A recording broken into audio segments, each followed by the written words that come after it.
네, 오늘은 다윗의 직무유기라는 제목으로 함께 말씀을 나누려고 합니다. 이 평범한 목동에 불과했던 다윗이 하나님의 은혜로 많은 것을 받았습니다. 나라를 받았고요. 또 국제적인 명성도 얻었고 또 왕조가 영원할 것이다 라는 하나님의 든든한 약속도 받았습니다. 그럼에도 다윗은 한 남자의 여인을 탐하다가 급기야 간음을 저질렀고 더 나아가 그 여인의 남편을 살해하는 죄에 빠지게 됩니다. 사무엘서에서 하나님의 은총을 독점하다시피 한 다윗이 이와 같은 죄를 짓는다는 게 우리가 참 이해가 안 될 수 있는데, 그러나 여러분, 성경에 욕심이 잉태한 즉 죄를 낳고 죄가 장성한 즉 사망을 낳는다라는 말씀을 우리가 떠올려 본다면 이 악한 본성, 인간의 이 악한 본성은 상황과 상관없이 언제든지 활동할 수 있다는 것을 우리가 깨달아야 될 줄로 믿습니다. 이 다윗은요, 이스라엘의 왕이 된 이후에 지금까지 승승장구했습니다. 사무엘하 5장부터 10장까지를 보시면 이 사무엘이 어떤 공적인 승리를 이루어 왔는지, 어떤 업적을 이루어 왔는지를 보여줍니다. 그러나 이제부터는 이 다윗의 사생활에 이 성경이 집중하기 시작합니다. 다윗이라는 그 인물, 그 내면에 집중하는 것이죠. 그리고 5장부터 10장이 하나님의 축복 아래에서 이 살아온 다윗의 일생을 이야기했다면 이후부터는요, 이 저주 아래에 놓인 삶을 이야기하고 있다라고 해도 과언이 아닙니다. 실제로 사무엘하 12장부터 20장까지를 보시게 되면 하나님의 심판과 또 징계 아래에서 고통당하는 다윗의 모습을 이제부터 보게 될 겁니다.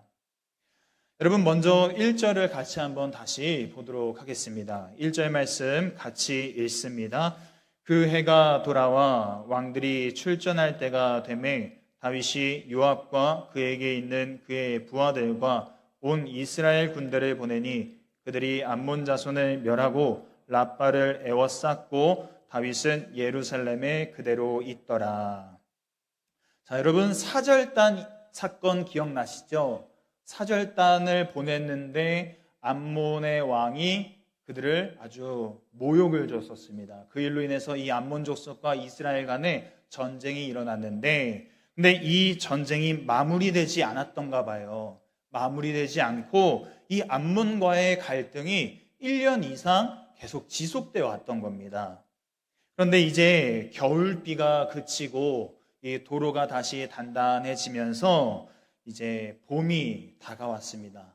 그래서 이 팔레스틴 지역에서는요, 전쟁을 하더라도 사시사철 전쟁을 하는 게 아니라 이 겨울비가 그치고 봄이 왔을 때 전쟁을 많이 일으켰습니다. 자, 다윗도요, 이제 이 전쟁을 마무리하기 위해서 군사들을 암몬에 다시 보냅니다. 그리고 그들의 수도 랍바를 포위했습니다. 그런데 한 가지 이상한 점은 이 전쟁을 진두지휘해야 할 이 다윗이 예루살렘에 그대로 있었다는 거예요. 1절 앞뒤 부분만 잘라서 우리가 보면 이렇습니다. 그 해가 돌아와 왕들이 출전할 때가 되매 다윗은 예루살렘에 그대로 있더라. 자, 이렇게 보시니까 1절 말씀에 요지가 보이시죠? 예. 군대가 랍바를 포위했지만 다윗은 출전하지 않고 예루살렘에 그대로 남아 있었습니다. 뭔가 불안한 어떤 상황이 펼쳐질 것 같아요. 자, 이어서 2절 말씀 봅니다. 저녁 때에 다윗이 그의 침상에서 일어나 왕궁 옥상에서 거닐다가 그곳에서 보니 한 여인이 목욕을 하는데 심히 아름다워 보이는지라. 자, 전쟁터로 군사들을 보내는 이 출정식, 이 1절 말씀이 그런 내용이었다면 2절 말씀은 그 분위기와 다르게 저녁 무렵에 침상에서 일어난 다윗을 이야기합니다.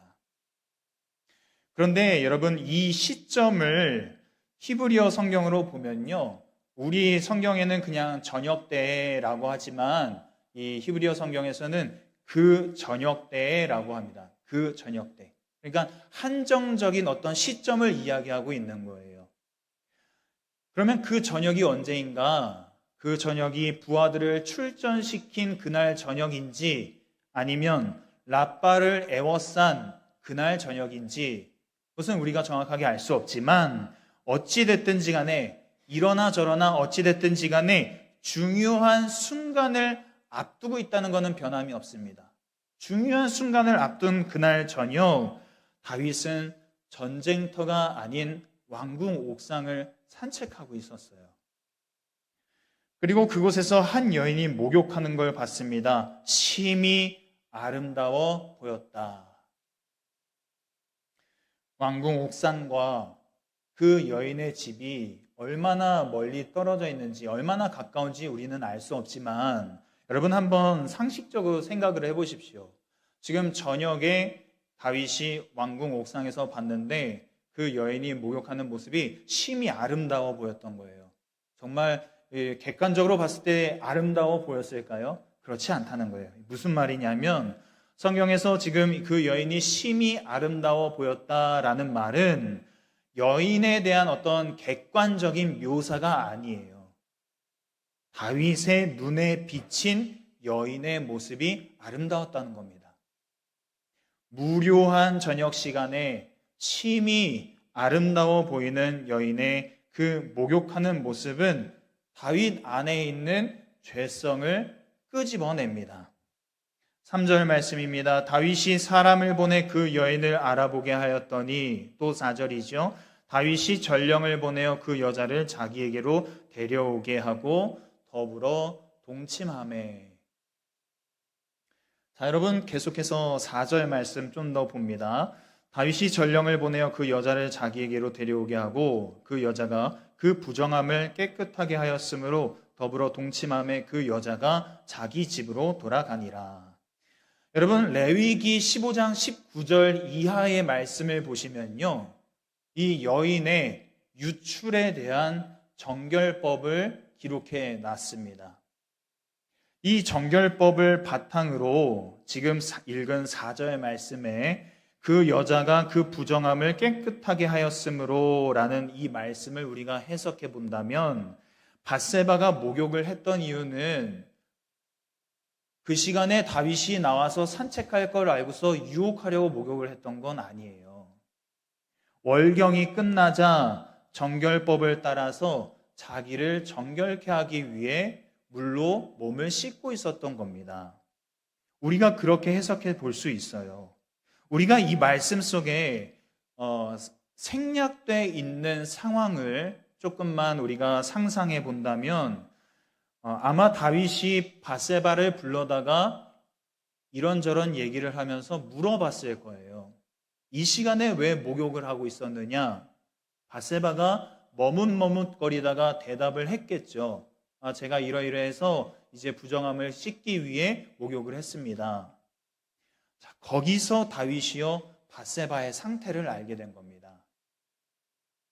지금까지 살펴본 내용을 통해서 우리가 함께 깨닫길 바라는 몇 가지를 여러분과 함께 나누려고 합니다.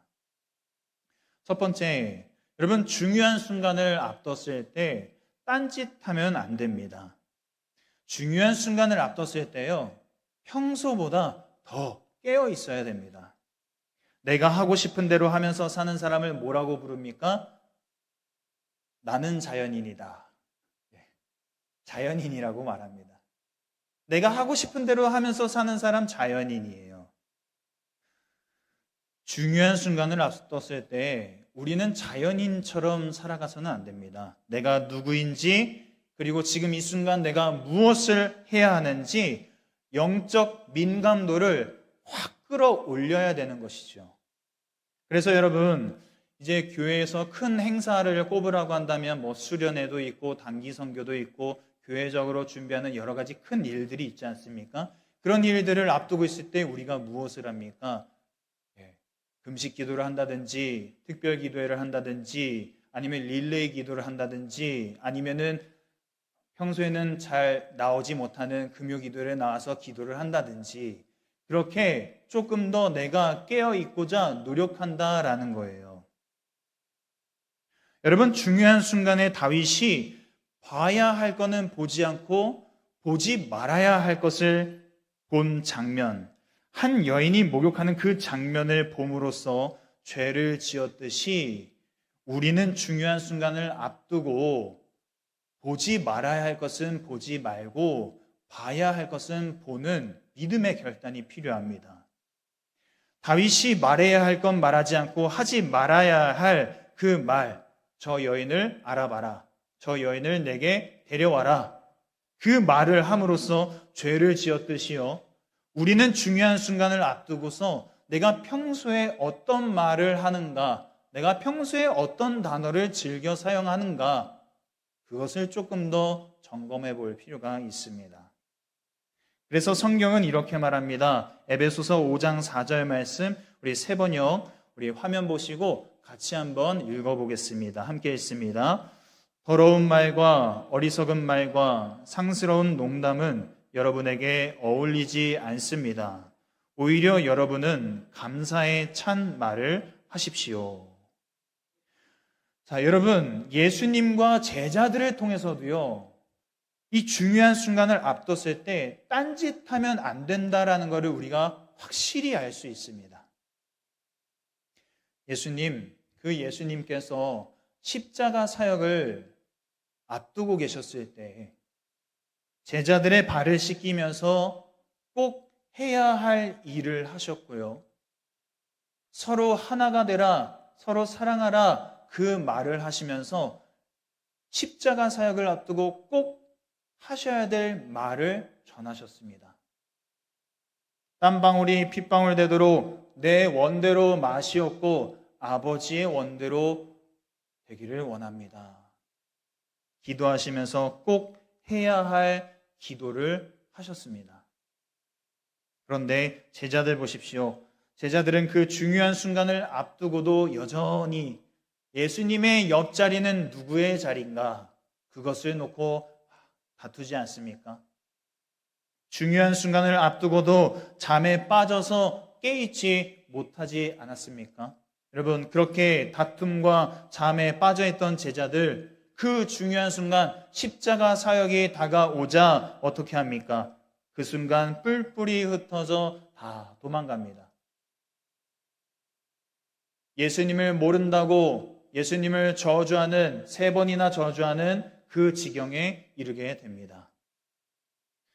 여러분, 우리의 일상이 늘 그래야 하겠지만 중요한 순간을 앞두고 우리는 더욱 영적 민감도를 끌어올려야 됩니다.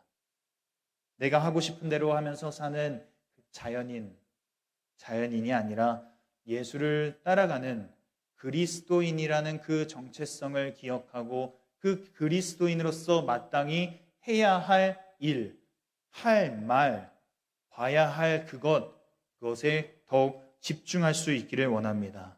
여러분, 중요한 순간 감사의 참 말을 넘치게 하십시오.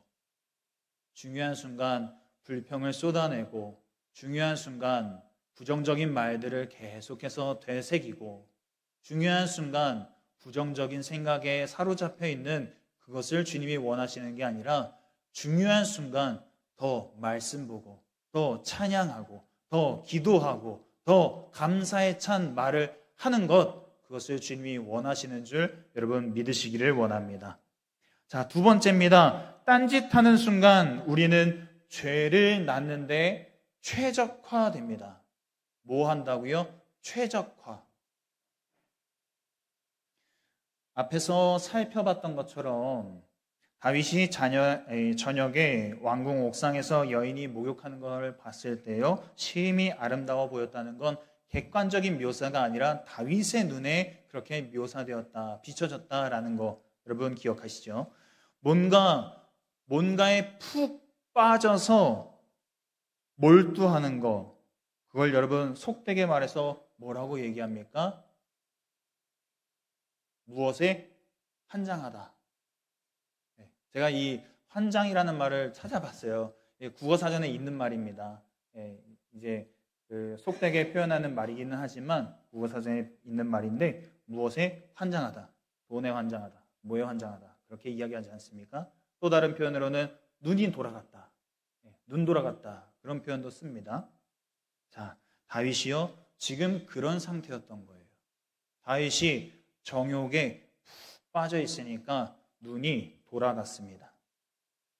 그리고 여인의 월경이 끝나고 목욕까지 해서 이 부정함이 완전히 끝났다라는 걸 아니까 저 여인과 동침하고 싶은 생각에 사로잡혀 있는 이 다윗의 머리가 빠르게 회전하기 시작했어요.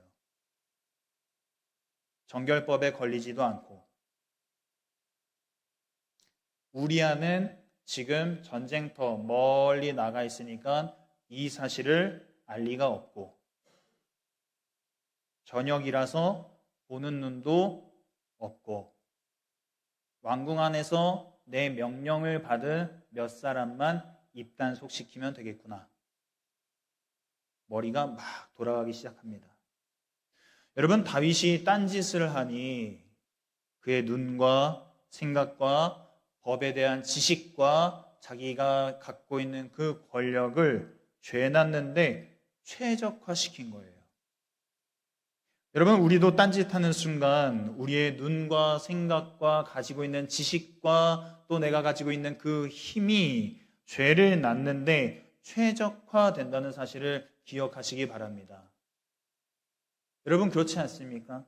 우리가 어떤 잘못을 저지르거나 어떤 죄를 지을 때 그때 그 죄를 덮기 위해서 그 죄를 다른 사람들에게 들키지 않기 위해서 어떻게 합니까? 여러 가지 시나리오를 짜고 어떤 상황을 조성하고 그러지 않습니까? 죄를 낳는데 최적화되는 겁니다. 그럼 여러분 딴짓하는 순간은 언제일까요? 마지막 세 번째입니다. 직무를 유기할 때 딴짓하게 됩니다. 다윗이 밧세바와 동침한 이 사건의 시작점을 우리가 따라 거슬러 올라가 본다면 왕들이 출전하는 그 해에 다윗이 출전하지 않고 예루살렘에 머물러 있었던 그때로 거슬러 올라가게 됩니다. 만약 다윗이 왕으로서 마땅히 해야 할 일을 하고 마땅히 있어야 할 자리에 있었다면 그 랍바성을 포위하는 그 현장에 다윗이 있었다면 그렇다면 이 사건은 일어나지 않았을 겁니다. 그러나 직무를 유기하고 다윗이 예루살렘에 남기로 결정하자 딴짓하는 순간이 딴짓할 수 있는 기회가 온 거예요. 다윗을 죄악을 낳는 가장 최적화된 사람으로 만든 겁니다. 여러분 그러면 다윗은 왜 직무를 유기했을까요? 아니 랍바성에 좀 가지 왜 거기 남아 있었던 거야? 그 이유는요 자기가 누군지 잘못 인식하고 있었기 때문이에요. 다윗이요 광야 생활할 때 자기를 믿고 따르는 무리를 지키고 책임져야 하는 리더, 진짜 그 리더로 자기를 인식하고 있었습니다. 하나님께서 장차 이 나라를 민족을 나에게 맡기실 거야 라는 그런 중차대한 사명을 가지고 있는 인물로 그런 존재로 자신을 인식하고 있었어요. 그래서 모든 일에 늘 앞장서는 모습을 보여줬습니다. 모든 일에 주님께 묻는 모습을 보여줬습니다. 목숨을 걸어야 하는 순간에 목숨을 걸고 나아갔습니다. 그런데 지금 보십시오. 나보다 약한 사람의 것을 빼앗아서 내 걸로 삼아도 돼. 그것쯤은 할 수 있어. 그 정도 힘은 나에게 있어. 라고 여기는 세상 왕들과 다를 바 없는 모습을 보여주고 있습니다. 자신을 하나님의 백성을 맡은 이스라엘의 목자가 아니라 세상에 있는 수많은 왕들과 똑같은 왕으로 자기를 인식하고 있었던 거예요. 여러분, 직무유기는요, 내가 누군지 잘못 인식하고 있을 때 일어납니다. 내가 누군지 잘못 인식하면요, 직무유기하게 되고요, 직무유기하게 되면 딴짓하게 되고요, 딴짓하면요, 죄악을 낳는 사람으로 최적화되어 가는 것이죠. 여러분, 예수님이 스스로를 메시아가 아닌 선지자들 중에 한 사람쯤으로 자신을 인식하셨다면 오늘날의 그 십자가 사건은 없었을 겁니다. 하나님께서 맡기신 그 십자가 사건, 그 십자가 사역의 직무를 유기하셨을 겁니다. 사도 바울이 스스로를 이방인의 사도가 아닌 다른 12사도와 똑같은 유대인을 위한 사도로, 그 중에 한 명으로 자기를 인식했다면 주님께서 사도 바울에게 맡기신 이방인 선교라는 그 직무는 유기됐을 겁니다. 사랑하는 성도 여러분, 여러분은 스스로를 누구라고 인식하고 계십니까? 나는 누굽니까? 자연인입니까? 누굽니까? 여러분은 누구십니까? 직분이 아닌 직분에 담겨 있는 그 의미와 그의 합당한 직무를 우리가 늘 기억해야 될 줄로 믿습니다. 바라기는 우리가 딴짓하다가 주님 앞에 서는 인생이 아니라 스스로를 바르게 인식하고 맡겨주신 그 직무를 잘 감당함으로써 악한 열매가 아닌 선한 열매를 주님께 맺어드리는 저와 여러분들 다 될 수 있기를 원합니다. 앞으로 이제 다윗의 어리석은 모습들을 많이 보게 될 텐데 여러분 그 모습을 보시면서 우리가 스스로를 다시 한번 점검하고 돌아보면서 내가 주님 앞에 다윗과 같은 모습으로 있지 말아야겠다. 이 다윗이 그 초창기의 마음을 유지했다면 얼마나 좋았을까.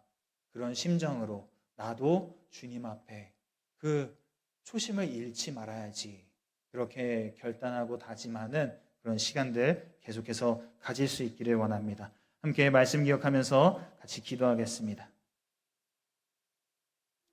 함께 기도하실 때에 하나님, 내가 누군지 바르게 인식하고 맡겨주신 직무 잘 감당하게 해달라고 기도하기를 원합니다. 중요한 순간을 앞두고 딴짓하지 않게 하옵소서. 영적 민감도를 더욱 끌어올려서 선한 열매를 맺게 하여 주옵소서. 죄를 낳는데 최적화되는 인생이 아니라 선을 행하는데 최적화된 인생 되게 하옵소서. 우리 말씀을 기억하면서 같이 통성으로 기도합니다. 하나님 감사합니다. 하나님 은혜 가운데 오늘도 말씀을 우리에게 허락해 주시고 이 말씀이 나의 말씀대로 들려주시니 감사드립니다. 하나님, 우리가 주님의 은혜를 참 많이 받아 누리고 있는데 그런 삶을 살고 있는데 하나님 점점점 그 영적 민감도가 떨어지고 하나님 직무를 유기하고 딴짓하는 순간을 불러드리고 하나님 마침내 죄악을 낳는데 최적화된 인생으로 달려가고 있지는 않은지 오늘 이 시간 나 자신을 다시 한번 돌아보며 하나님께서 맡겨주신 그 직무를 잘 감당함으로써 주님이 맡겨주신 그 일들 마지막까지 충성되게 이루어가는 저희들 될 수 있도록 은혜 베풀어 주시옵소서. 하나님, 내가 누군지 바르게 인식하기를 원합니다. 하나님, 나는 자연인이 아닙니다.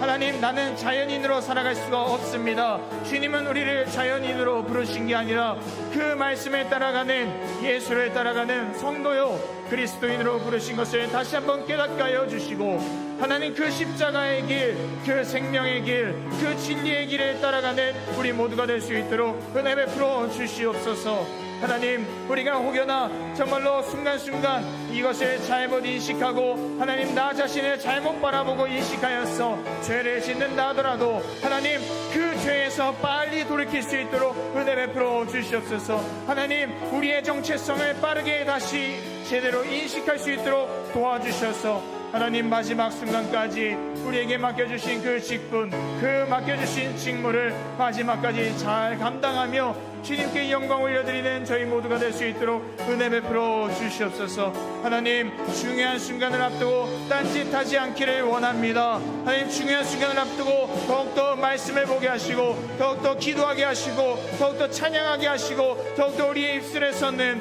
감사의 참말들이 나오게 하여 주셔서 하나님, 정말로 이 중요한 순간 주님께 영광 올려드리며 귀한 열매를 맺게 하여 주시며, 하나님 우리가 하나님 앞에 올려드리는 그 기도의 제목들이 이루어지는 것을 하나님 목도하게 하여 주시옵소서. 하나님 다시 한번 또 기도합니다. 죄를 낳는데 최적한 인생 되지 않기를 원합니다. 선을 행하는데 최적화되게 하여 주시옵소서. 선을 낳는 인생 되게 하여 주옵소서. 죄를 버리는 인생 되게 하여 주옵소서. 하나님 그렇게 우리를 붙잡아 주시고 성령 하나님께서 날마다 우리를 인도하여 주셔서 하나님 우리가 어떤 상황에서든지 또 누구를 만나든지 하나님 교회에서든지 세상 가운데서든지 동일한 믿음의 사람으로 살아가게 하여 주시옵소서.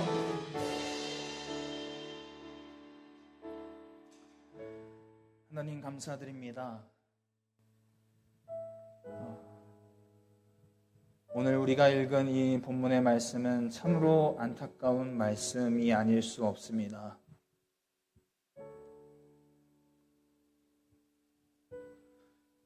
주님을 사랑하던 그 다윗이 어쩌다가 이 지경에 이르게 됐는지, 주님께 참 많은 복을 받은 다윗이 무엇이 부족해서 그 죄에 넘어갔는지 이 말씀을 우리의 삶에, 나의 삶에 다시 비추면서 주님이 우리에게 베풀어 주신 그 은혜와 사랑을 저버리지 않게 하여 주시옵소서. 주님이 우리에게 얼마나 많은 것을 허락해 주셨는지 다시 한번 기억나게 하여 주시고, 필요한 것을 더 달라고 하면 주시는 그 하나님을 배신하지 않게 하여 주시고, 주님, 죄를 낳는 인생이 아니라, 죄에 최적화된 인생이 아니라 선을 낳는 인생, 선에 최적화된 인생 될 수 있도록 인도하여 주시옵소서.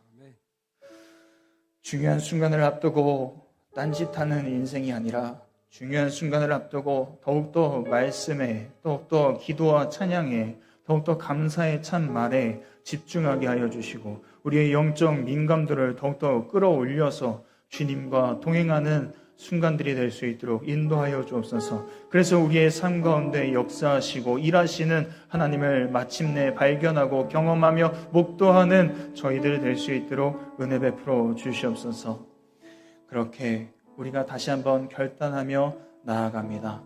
주님, 우리의 결단이 교회에서만이 아니라 가정과 세상 가운데서 계속해서 힘을 내게 하시고 또 빛을 발하게 하여 주시옵소서.